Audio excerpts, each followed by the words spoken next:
hundreds injured and deaths reported in Iran explosion.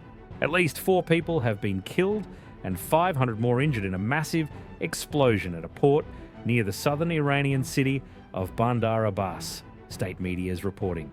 The blast took place at the Shahid Rajaee port on Saturday morning, blowing out the windows of nearby office buildings and causing the roof of at least one building to collapse.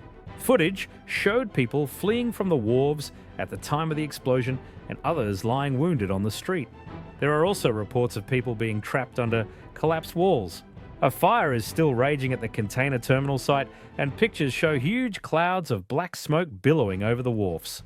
Authorities dispatched helicopter crews to try and extinguish the flames, while the injured were being rushed by medics to nearby hospitals, authorities said.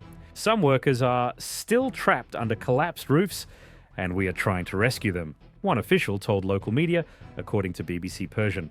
Footage shared online shows people bracing at the point of explosion and then fleeing the area.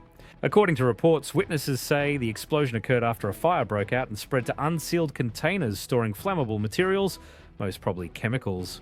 The source of this incident was the explosion of several containers stored in the Shahid Rajaee port wharf area.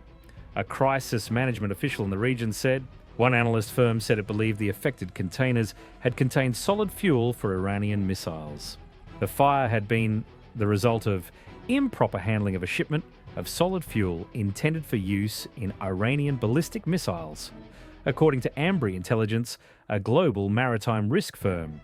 The firm said it had found 12 merchant vessels within 5 nautical miles of the explosion when the incident occurred, 7 of which had been berthed at the port at the time. Shahid Rajaee is Iran's largest commercial port, located on Iran's southern coast close to the Strait of Hormuz, a major shipping channel for oil cargo. It is located about 20 km 12 miles west of Bandar Abbas, the capital of the Hormozgan province. Iran's national oil production company said the explosion at the port had no connection to the country's oil refineries, fuel tanks and pipelines, local media reported. The explosion was so large residents reported hearing and feeling the explosion from 50 km 31 miles away. Iranian President Masoud Pezeshkian has expressed his deep regret and sympathy for victims and has announced a government investigation.